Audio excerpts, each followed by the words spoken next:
they really didn't have a lot of knowledge about what's back east. By reading what's out there, they would, if they know their Book of Mormon, they're going to recognize a lot of parallels. Yeah. After she got the game, she knew where I lived, and she drove to my house. Oh. And gave me a big hug and said, "Oh, amazing! Now my kids don't want to play video games," which was all of a sudden made so much sense when I knew about the Heartland model. So if it happened here, then there should be evidences.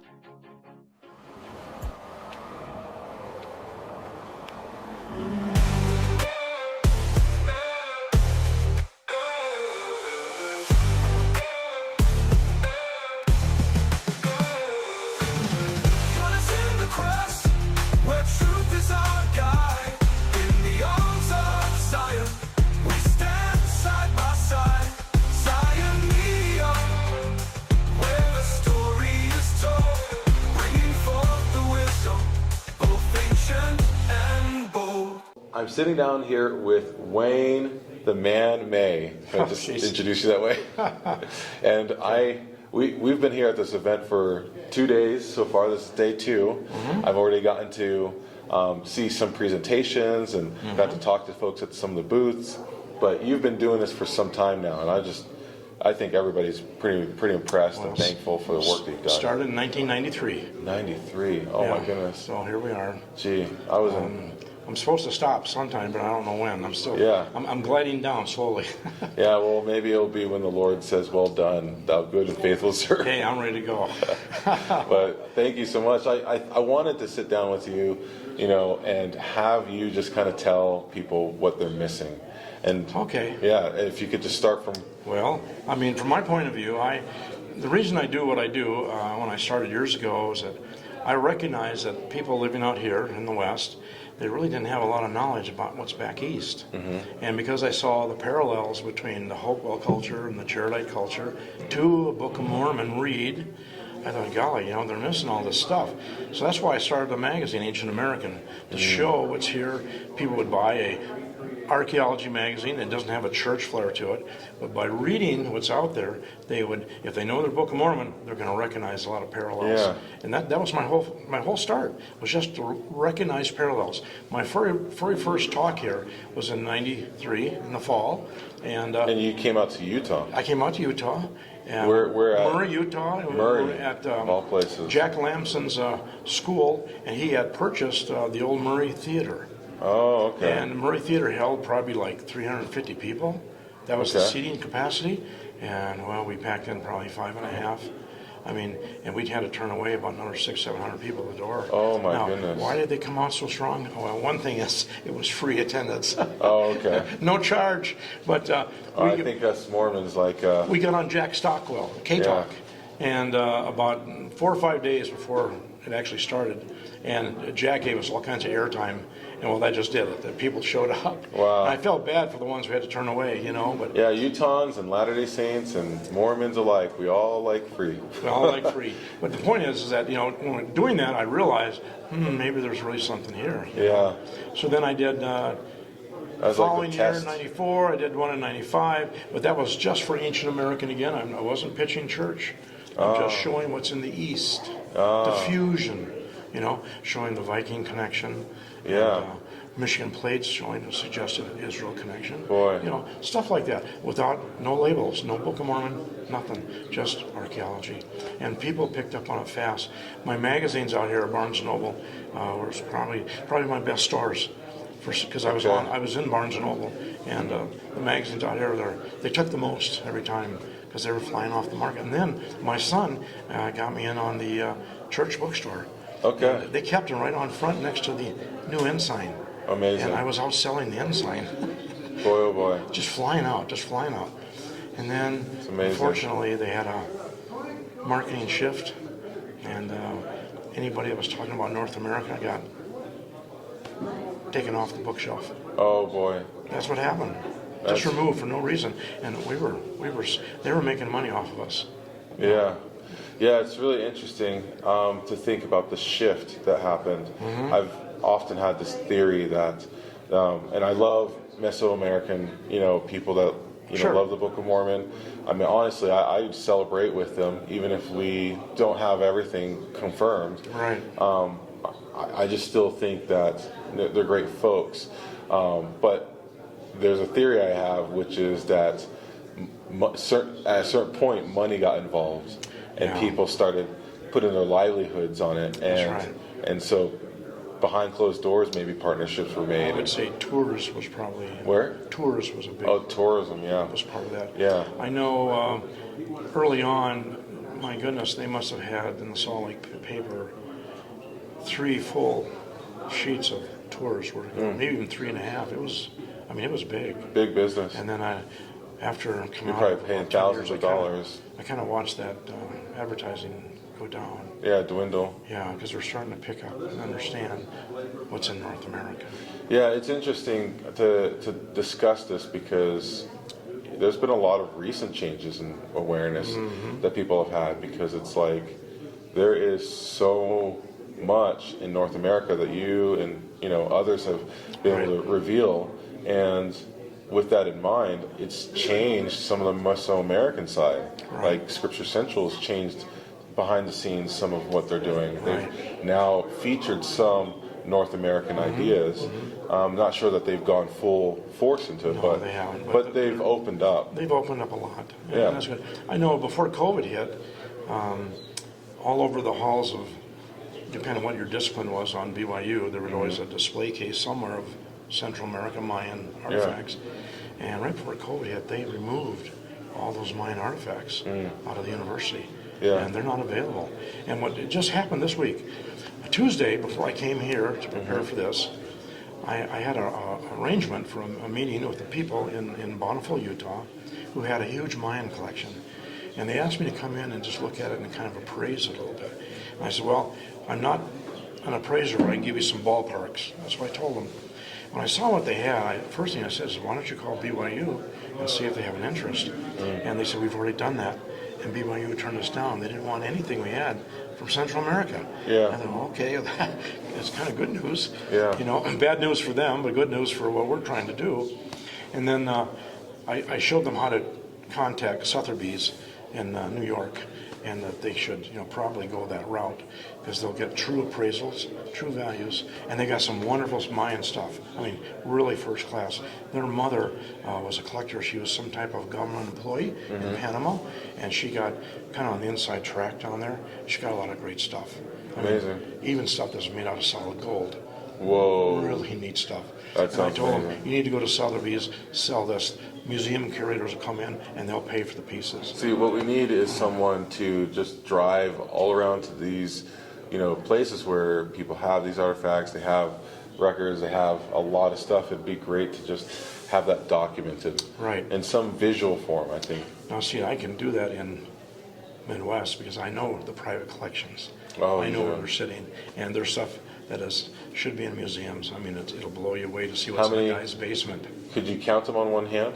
I'd say I got a good 12. 12? Yeah, big, serious Great people. collections. Big. And what about the people holding on? We don't have to talk about who they are, but just, what do they think about their collections? They're hoping that their children will pick up on it, and in most cases, the children aren't going to want it. They're going to want to sell it. Yeah. The big fear is it'll go out into an auction, then it's scattered.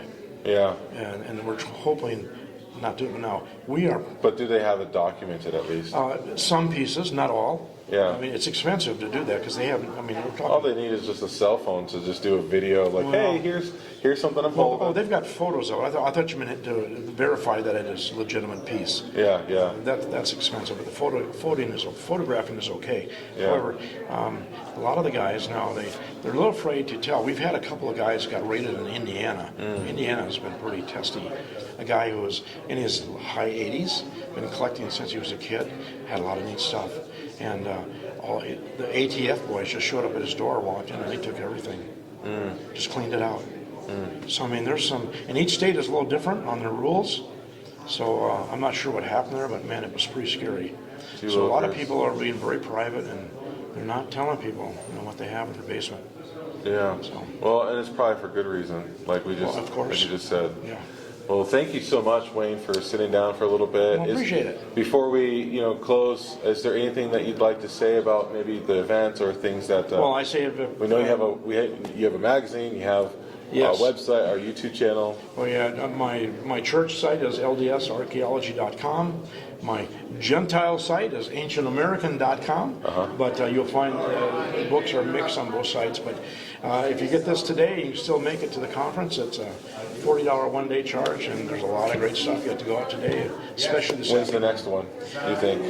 You mean next event? Yeah, will it be just a year from now? It'll or- be a year from now. Okay. We're focused on the month of June. Okay. So within that timeline. So next sometime June. in June. Hopefully, same time about and in this facility. Okay. The school here has been very, very helpful. Yeah, you've been to Very other gracious. places, but I think this is the best one This so is, far. there's nobody has touched this place. This is awesome. Great. So I'm very appreciative to the Mountain Maple Middle High School, the faculty for letting us in here. Well, thank you so much, Wayne. Yeah, my pleasure. Welcome, everybody, to a unique episode, I'd say, on Zion Media. We're actually at Wayne May's conference, and there are so many speakers here and so many booths. And while walking around, I actually came across Sean. This is Sean Allred, and I saw that he had a card game, and this card game was so impressive that I felt like I had to stop and just ask him about it.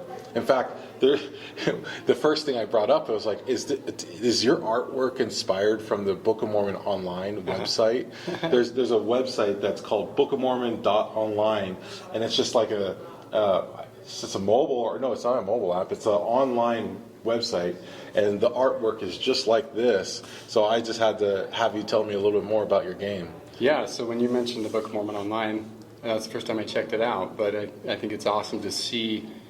I don't know, I actually visualized this game with my kids. So we started actually back in August. Amazing. And we started playing a different game. I mean, we play games all the time, me and my kids, and we played this game called Here to Slay. Here to Slay. It's kind of a fun, really relates to the younger kids, 11 and up, who can read well. But we were playing that game. We played it so much. We loved it. We played the box out, and we're like, gosh, we just need something like this for the Book of Mormon. And I was thinking, gosh, I want a way to be able to teach my kids the Book of Mormon and be able to have those discussions, because we were having great debates and discussions playing this other game. And so I'm a graphic artist, and I've been working in graphic arts for, since 2012. Okay. And I got my kids. I said, look, the only way we're going to be able to do this is if you help me after work. So every day after work, they'd get together with me, and we would envision one warrior and be like, okay, how do you imagine Helaman? And we would talk about him, and we would look him up. We were also going through the Book of Mormon and reading it each night, just a chapter a night or whatever. And then we would get the warrior figured out, and then I would do Photoshop. So the way that we'd actually get the art is we used Midjourney for the characters, and then we would do the background separate, get into Photoshop, touch it up. Once we had the warrior down like we liked it, then we would read about him, kind of define what it was that he did in his place in the Book of Mormon. And each warrior has a different era, so we've got different factions, or tribes we call them here. So you've got different eras, and you've separated the whole game to these eras. Correct. Or these time periods? Mm-hmm. Okay. So every era has 10 highlighted warriors, and then we also have adversaries that are related to those. And so we've got, the people of Zarahemla, the Nephites, the defenders of liberty with like Moroni, we've got the Jaredites, and the stripling warriors. And then amazing. And then the Lamanites here. And you can see the adversaries here. We've got like Laman and Lemuel. They're this is the Nephite family. As you can see, we've got Nephi, Lehi, Sariah, and we've got Lemuel over here. That's Laman and Sam. I think Shane would probably say that Lehi looks like, pretty bad. Like he could probably rip open a watermelon with his bare hands, for sure. But that's like the whole crew right there. Yeah. It looks really impressive. I love how you have just I'm an artist, and so I can get fascinated about AI art. And it's amazing we live in this day where this stuff can be done in an instant almost. And Right. How long would it take? So your kids, would be waiting for you to come home. You'd read the scriptures together, and then you'd visualize these different eras and people. How long was that of a process per day, I guess? When you So start? we would spend about an hour and a half per day. Oh, really? And that took us a couple of months. So by about December, in fact, we did our first playthrough with the new art on hand-printed papers in December for the New Year's party, actually. So we showed that to our family, extended family there, and kind of got them for a feel for it at the New Year's party. So that, it was Nice. we first conceptualized it in August, started playing with it and putting faces on the Here to Slay cards, Yeah. which was another game. And then we started adding our own adjustments as we went. Yeah. And it's been a lot of fun. So I guess all in all, by the time we had a printed version, it was 4 months. 4 months. But for each guy was about an hour and a half-ish. So what would you say you've noticed about kids that play with the game? What's the major things that has helped or benefited your kids or maybe others that you've seen play this game? Yeah, so I would say, I think the first is an interest in who this guy is. Like, you know, I mean, we have like who is Zarahemna? You know, nobody knew who that was really, except my boy Phil, and he's like, oh, Zarahemna, you know, he's that guy who fought Alma. So you're saying your kids were able to spot the names of these people because they're all singled out on cards. Right, yeah, and they started getting familiar with it. I mean, this guy's one of my favorite, Shiz. Oh, yeah. He looks intense. Yeah. So do you remember You don't who want to Shiz meet him is? in an alley. Oh, it's been, well, see, maybe I should be playing the game. Shiz he's not a Jaredite, is he? He is a Jaredite. He is a Jaredite. And there it says who he is and where you can find him in the scriptures. So right here we've got this, who he is. Yeah, ruthless Jaredite leader sought vengeance and fought to the death. So he and Coriantumr duked it out. And Wow. they were the two leaders of the army who were so full of vengeance that they just couldn't let it drop. In fact, Coriantumr wanted to end it. Shiz wouldn't let it go. And they kept fighting until they were all dead. And so I've got Coriantumr here as well. Or at least the civilization was destroyed. Right, well, I mean, and then Coriantumr was just the last one surviving. So that's Coriantumr. He seems a little bit more put together. Yeah.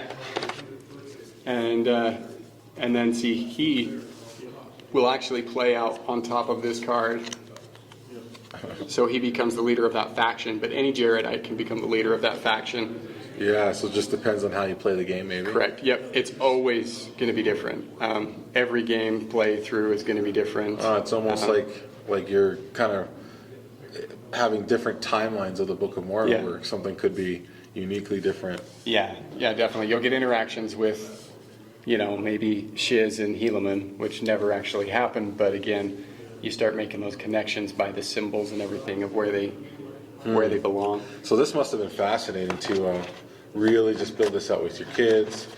When I think of or imagine you guys doing that as a family, I think about the home-centered teaching that the church has done for us, or pointed us to, like, come follow me. I wonder if someone out there, or maybe you guys would maybe make a Doctrine and Covenants or Old Testament. That's not a bad idea. Actually, the Old Testament we are looking at, it will reach a broader audience.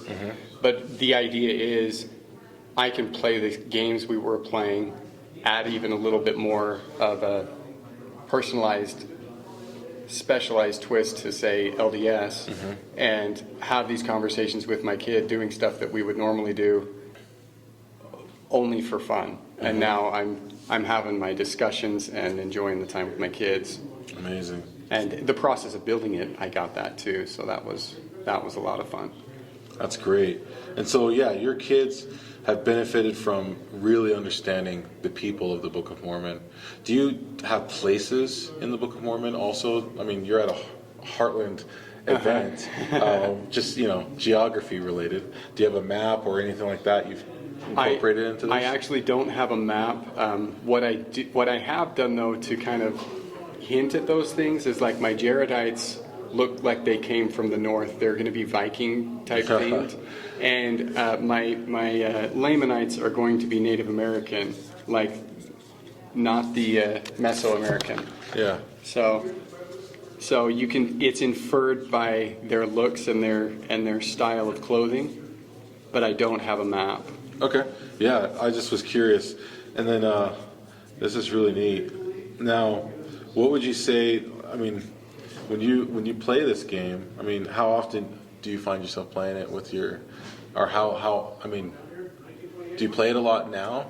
Or is it just kind of commonplace now with your family? It's probably It's grown more common. I mean, we played it, like I say, we played the box till it fell apart, just taking it on and out and in and out. Yeah, that tells you how much you've appreciated just the experience. Yeah. And imagine like other families. I've just seen other families do the same thing where they're literally destroying their lives. Yeah. That's awesome. And then, is there anything else that like you would say that stands out to you about this game, or maybe reviews or people that have responded to you about their experience? Talking about, people enjoying the game, I've got a friend, that Amber, she was so excited, she actually, after she got the game, she knew where I lived, and she drove to my house and gave me a big hug and said, amazing. Now my kids don't want to play video games, which was pretty fun. That's something I'm definitely looking forward. Now she did imply that they wouldn't get bored of it, but I imagine after 3 or 4 months they'll probably be like, it'll become commonplace. Sure. But it gives we them still another outlet, and now it's like you can introduce other stuff. Because it's like it's hard to get kids away from video games these days. Yeah. For sure. Yeah, and it is a stretch to get them going, but once they get in and they're engaged, it's really fun. I mean, and I guess a couple more things on this game that are really fun. I played this with my friend and his family, and he had the idea of putting in murmuring. I wonder if I can get a murmur card. These are particularly fun, especially for the Mormon audience, the LDS audience, just because murmuring is such a phrase, and I think of Nephi and Laman and Lemuel and their murmuring, and the effect of this is, because as you're playing the game, you're going to kind of be sabotaging each other a little bit, and you can lay down a murmur card, and if they don't have a repent card to counter your murmur, then they have to discard one. Sure. But if they do, it has no effect, but it's still...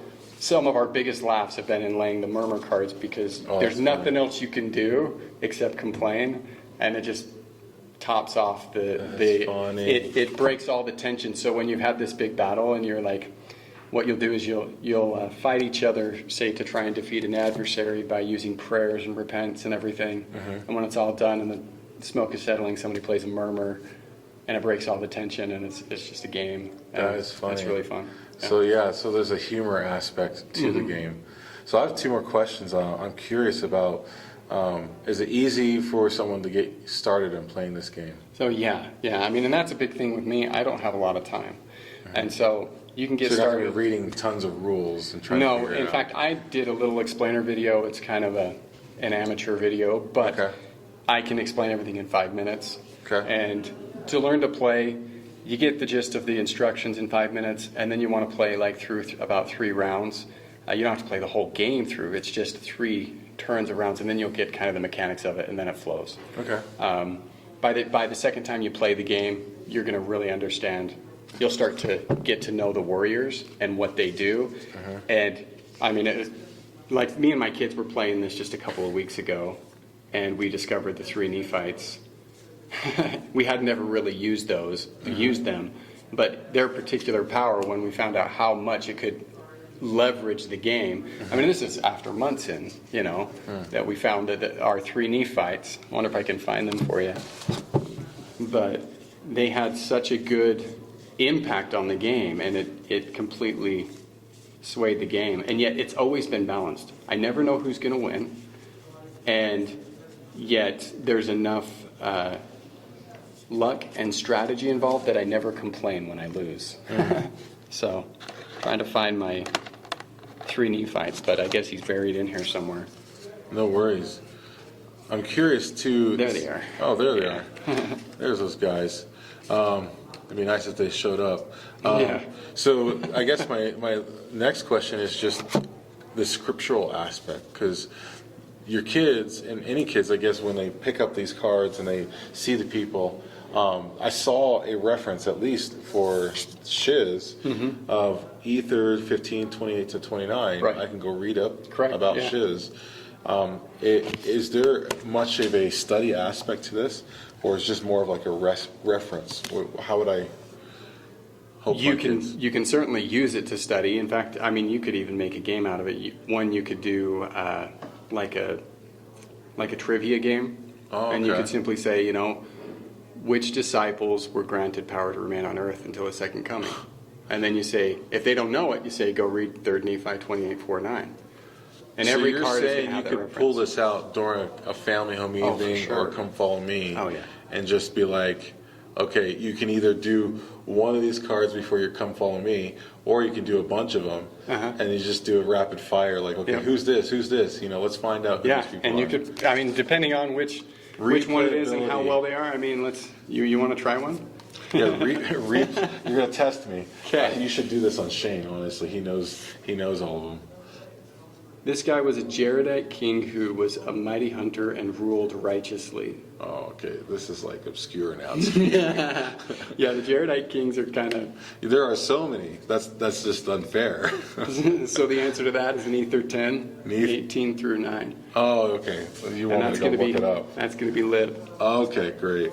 But yeah. There's so many Jaredite kings. Come on, like when they're all in captivity. Well, one of the things we noticed too was like with all the Lehis, But here we try to help you make that connection. Like here, Lehi, who is the brother of 3 Nephi.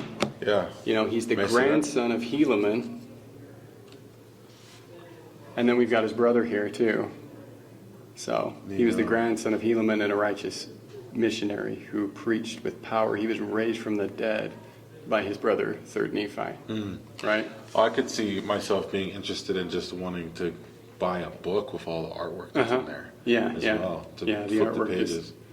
It's really fun. And my daughter, like I say, I actually put our names on the back, but JC, she'll just go through these and just read them just because she likes the artwork. And It's beautiful. And the girls actually like it quite a bit too. We've got some elements like the stripling mother, and their skills also align with what they do. Like for instance, our stripling mother, your warriors in your army cannot be destroyed or converted until your next turn. So wow. So their Makes you effects think. also relate to what they did. For instance, we've also got Antipas right here. I mean, he's so cool. But Antipas, he fought with Helaman, and it was his army that went ahead and came back to save Helaman, and he gave his life. He died there, and so his power here is to sacrifice this warrior and then defeat any adversary. What I like about your game is that the artwork indicates, like you said, you had like a Norse or kind of other influences, and we know, at least with the Heartland model, that there was a lot of trade going on. Correct. And the suggestion that they weren't just stuck to an island, the turtle island. In North America, they were traveling back and forth from the old world to the new, and they were also having a ton of trade and also there was Asians coming in as well. So I like that you've incorporated that. And one thing, I guess, if someone wants to get your game, where do they go or how do they do that? So that's a great question. And because this is my first trade show. Okay. And I haven't even set up a website. This is brand new as far as getting it out there. I think you have a QR code at your desk. I do have a QR code at my desk, and then I've got one of the boxes. And my video. If you look up Rumors of War How to Play, you'll probably find my video.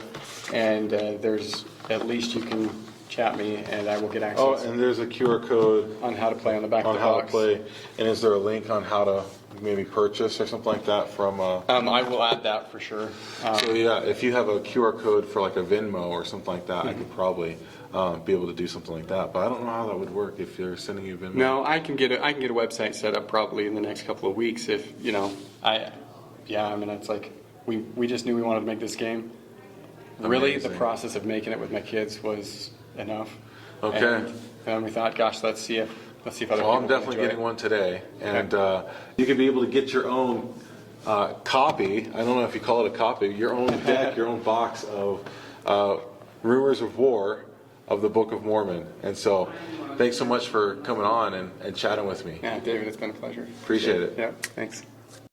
David, thank you for sitting down with me. I have admired your work for a long time. From one artist to another, I have appreciated just your depictions of, the ancient world here in America, and also some of your, more, I wouldn't say they're modern paintings because they're focused on the early days of the church. Right. So I just want to let you know I admire you. Oh, well, thanks. Appreciate you. Maybe I should tell you a little bit of backstory about me and my art and so on and so forth.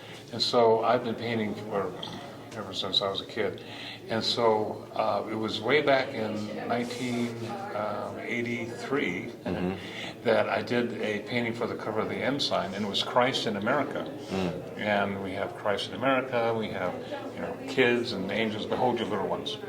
And in that had these pyramids behind and so on and so forth. And so that was pretty much, I think, my first Book of Mormon painting. I did maybe a couple of others after that. And this is long before the Heartland thing, long before it. And when I would want to do a painting of the Book of Mormon scene, then I would, find a National Geographic or a book on the Mayans or something like that, and see what kind of buildings they had, and and then read about the clothing, or illustrations of their clothing or writing and stuff. And the whole time I'm looking at these things, I'm thinking, well, this doesn't look very Hebrew, and doesn't look like Hebrew writing, Hebrew clothing, Hebrew anything. But oh well. And so I just continue on. And then it was in 2009 that my wife and I received a DVD by Rod Meldrum about the Heartland model. And we're both watching all this, and it's just like,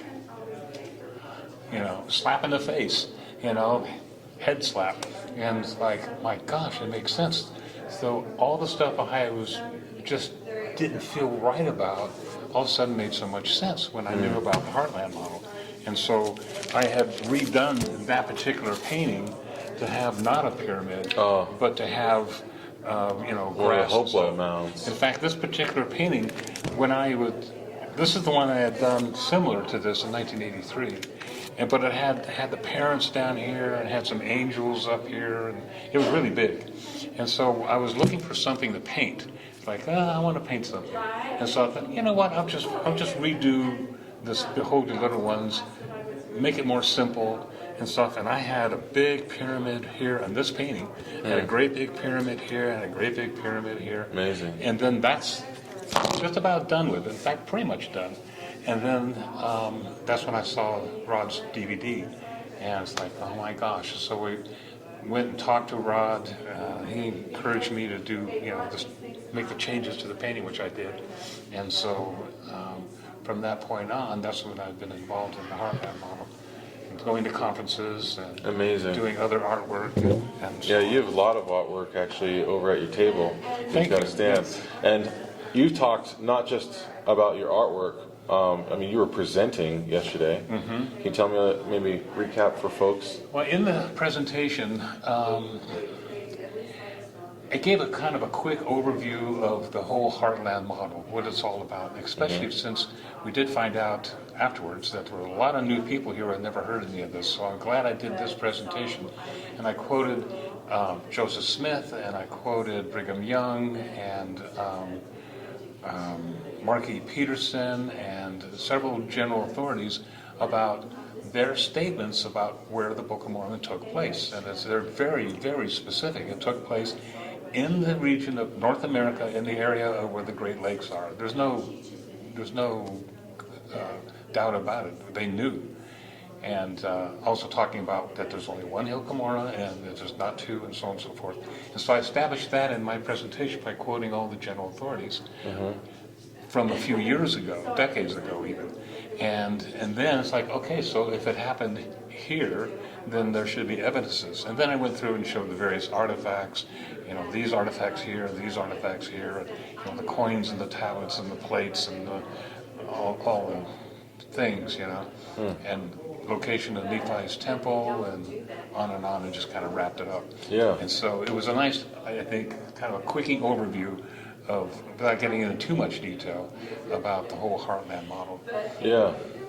Yeah, thank you for that. Because even though we talk about it on our channel, there's a lot of people that don't really know what the Heartland model is, which is essentially that a theory that the Book of Mormon didn't just happen, or that the primary events that occurred in the Book of Mormon happened all in North America. Right. And there's a lot of scripture, there's a lot of things that really support that. Right. Now, does that mean that Christ didn't appear to the people in Central America? No, he was there too. Yeah. He was several places apparently. But as far as where the Nephites themselves lived, it was up around in North America, around the area of the Great Lakes. My book that I have shows a lot more detail, a lot more artifacts, and so on and so forth. And probable location of the narrow neck of land, where the sea divides the land, that type of thing. And so there's a lot of information that I kind of presented in that book. Well, and you have a YouTube channel. Yes. And you feature some of those artifacts on your YouTube channel. Yes, I have several and some of them on the videos kind of focus on just one or two things, just so I can go into detail. And others are a little bit more kind of a general idea of those things. And then, so, yeah, I've got a lot of, there's a lot of things that I could talk about, and I probably will talk about YouTube-wise. Actually, I think this is probably a good question if people haven't thought about it already. I'm sure there are viewers that see your artwork and they feel the same way I do about it. How can people get a hold of some of this work so they can purchase for themselves? DavidLindsley.com. Go to DavidLindsley.com, Lindsley, and then there you can click on videos. You can click on the artwork, the book, which is almost out of print. We have about 3 copies left, I think, of the book. Yeah. And see what else I have up there. I have an app that talks all about the Hopewell locations and all of that. And just a bunch of things. But if you go to davidlindsley.com, from there you can go on out. You can see the videos either on my website or you can see them on my channel, YouTube channel. And either way, it works. I'm just going to geek out here for a second, because we're going to air this on our Zion Media channel. And I just imagine this is what Zion really is like, where we get to learn more about, people that are doing stuff in our community and that are making a difference. And when I say community, I'm talking about just Latter-day Saints, believers of the Book of Mormon, because there's a lot. It's not just the main branch of the Church of Jesus Christ of Latter-day Saints. We have a lot of viewers that are from different branches. We have non-members as well that tune into our channel, our YouTube channel. And so I just appreciate you showing some of your works, showing some of your faith, in your works, and also, letting us get to know a little about you too. I do what I can. Yeah. Is there anything else that you'd like to end with? No, other than this particular conference and others like it has just been a wealth of information, like you talk about. We're sitting there too and watching these presentations, like, wow, I didn't know that, or like, wow, that's really cool. And there's been a lot of research done by some really smart people. Everything comes together right at the right time. Yeah, That's great. yeah. Well, thank you so much, David. Appreciate Thank you, David. sitting down with me. And go to davidlindsley.com so you can get some of his work, and even you have replicas too of some of the artifacts. Oh, that's too. the other thing. Yeah, replicas. Yeah. I knew there was Do you want to another say a thing or two before we close? No, but go look at the replicas. Oh, they're remarkable. You do talk about it on your YouTube channel, though, right? Yes. Sounds like you need to make a new, fresh video then. Yeah, probably. All right. Well, thank you very much. Where truth is our guide.